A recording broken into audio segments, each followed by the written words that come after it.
Saya berikan contoh. Maluku Utara. Ada gubernur Maluku Utara. Hati-hati. Gubernur, hati-hati. Maluku Utara, hati-hati. Hati-hati. Jangan main-main. Karena pertumbuhan ekonomi di Maluku Utara itu 27%.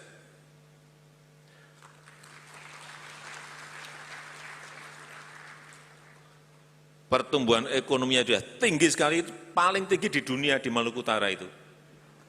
Enggak percaya cek, mana ada pertumbuhan ekonomi sebuah provinsi 27%. Karena apa? Lompatan itu karena apa? Karena hilirisasi. Di situ ada industri smelter, yang nanti ini akan tumbuh lagi kalau smelter di sana, tambah industri yang turunan-turunan dari nikel itu, semua bisa dikerjakan di Maluku Utara. Sebab itu saya titip hati-hati. Bukan hati-hati enggak baik, tapi hati sudah baik, tapi hati-hati jangan menjadi enggak baik. Dan yang bagus lagi, di Maluku Utara itu, waktu saya ke Ternate, sebulan yang lalu saya cek di pasar. Harga-harga itu sangat stabil. Saya cek ke BI, berapa sih inflasi di Maluku Utara? 3,3%. Gimana enggak seneng rakyatnya, inflasinya hanya 3,3, pertumbuhan ekonominya 27%, sehingga saya titip tadi pada gubernur, hati-hati. Jangan sampai salah policy sehingga investasi yang masuk ke sana menjadi terhambat. Dan kalau sudah seperti itu, ada survei, baru saja saya baca survei, semua provinsi disurvei, ya paling bahagia di Maluku Utara.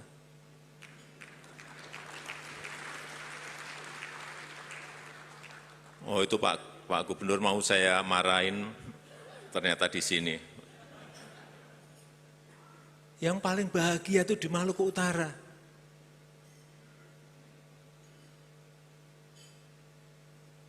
Karena ya angkanya jelas 27% growth, inflasi 3,3. Karena mungkin gubernurnya Ustadz. Ada Pak, dari Maluku Utara. Siap Pak. Gimana Pak? Oh iya Pak, pertumbuhan kami tinggi Pak, 27%. Di saat COVID, di saat dunia lagi mengalami resesi, tidak akan mungkin bisa mencapai 27%. Hanya kami Pak. Tetapi mesti diingat Pak, 27% itu yang tumbuh pertambangan dan industri, sehingga tumbuhnya tinggi. Kami tidak menikmati pertumbuhan itu Pak Presiden. Uangnya keluar semua Pak Presiden. Yang penikmat itu adalah Tiongkok. Dari investasi ekspor kami meningkat, impor kami meningkat. Yang bergerak di Halmahera hanyalah mereka-mereka yang bergerak di sektor tambang. Karena itu Bapak Presiden bilang pertumbuhan ekonomi yang tinggi itu penikmatnya tidak dari Maluku Utara. Kalau Bapak Presiden datang ke Ternate, mengunjungi Bank Indonesia, lalu Bank Indonesia menyebut 3,3%, Bapak Presiden bisa cek juga, konsumsi rumah tangga kami cuma 2,1. Bahkan konsumsi per kuartal 3 minus 0,48, artinya daya beli kami menurun Pak Presiden. Petani kami tidak ada yang kaya Pak Presiden, harga kopra kami anjlok.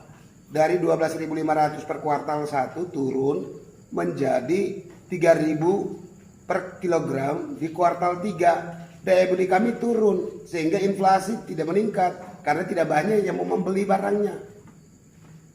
Nah di situ Pak Presiden, kami sudah cukup menjaga Pak Presiden. Kurang apa kami menjaga Pak Presiden? Seluruh pengusaha datang dari Jakarta.